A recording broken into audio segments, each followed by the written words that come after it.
Olá pessoal, agora vamos fazer a leitura da Lei número 13.869, de 5 de setembro de 2019.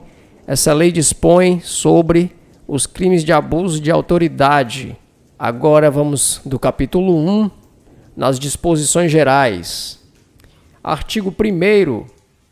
Esta lei define os crimes de abuso de autoridade cometidos por agente público, servidor ou não, que, no exercício de suas funções ou a pretexto de exercê-las, abuse do poder que lhe tenha sido atribuído. Parágrafo 1º. As condutas descritas nesta lei constituem crime de abuso de autoridade quando praticadas pelo agente com a finalidade específica de prejudicar outrem, ou beneficiar a si mesmo ou a terceiro, ou ainda por mero capricho ou satisfação pessoal. Parágrafo 2º. A divergência na interpretação de lei ou na avaliação de fatos e provas não configura abuso de autoridade. Capítulo 2. Dos sujeitos do crime. Artigo 2º.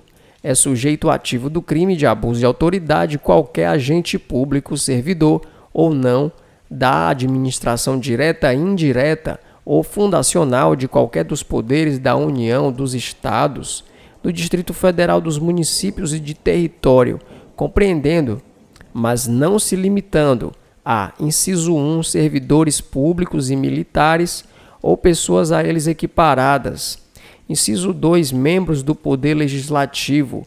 Inciso 3, membros do Poder Executivo. Inciso 4, membros do Poder Judiciário. Inciso 5, membros do Ministério Público. Inciso 6, membros dos tribunais ou conselhos de contas. Parágrafo único. Reputa-se agente público para os efeitos desta lei todo aquele que exerce, ainda que transitoriamente ou sem remuneração, por eleição, nomeação, designação, contratação ou qualquer outra forma de investidura ou vínculo, mandato, cargo, emprego ou função em órgão ou entidade abrangidos pelo caput deste artigo. Capítulo 3. Agora da ação penal. Artigo 3º. Os crimes previstos nesta lei são de ação pública incondicionada.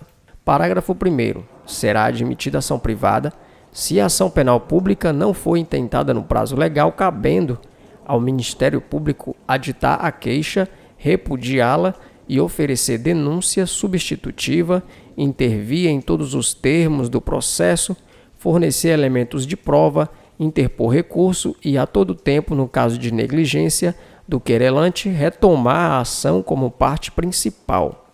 Parágrafo 2º. A ação privada subsidiária será exercida no prazo de 6 meses, contado da data em que se esgotar o prazo para oferecimento da denúncia. Capítulo 4. Dos efeitos da condenação e das penas restritivas de direitos. Seção 1. Dos efeitos da condenação. Artigo 4º.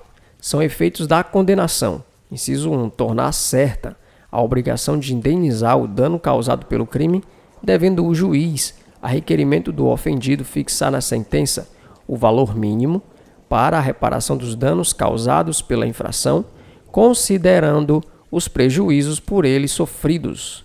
Inciso 2. A inabilitação para o exercício de cargo, mandato ou função pública pelo período de 1 ano a 5 anos. Inciso 3. A perda do cargo, do mandato ou da função pública. Parágrafo único. Os efeitos previstos nos incisos 2 e 3 do caput deste artigo são condicionados à ocorrência de reincidência em crime de abuso de autoridade e não são automáticos, devendo ser declarados motivadamente na sentença.